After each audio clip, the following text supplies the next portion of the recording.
พี่น้องในทางนั้นก็นั่งกระปั๊บอยู่ใส่บาทแล้วก็ลงมานั่งพิงแดดเนาะพี่น้องผู้ท่านได้ใส่ก็มีพี่น้องเลยผู้ใส่แล้วก็ลงมาอาบแดดตากแดดอยู่ดุม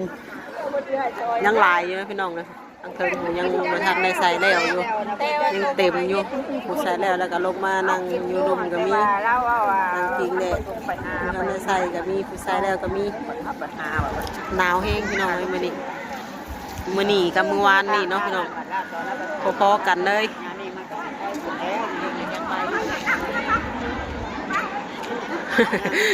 หนาวแห้งดิเอ้ยบ่หนาวบ่ลูกว่ามานั่งกับแม่มาหนาวมั้ยจนได้แม่ขึ้นไปได้นี่จนได้แม่ขึ้นใส่บาตรอีหลานอยู่ถ่ายอยู่รุมบ่ลูกเด้อจนได้แม่ขึ้นใส่บาตรอีหลานนั่งถ่ายอยู่รุมเด้ออยู่น้ำป้าถ่าเด้อเห็นไหมมาแล้วแม่เห็นไหม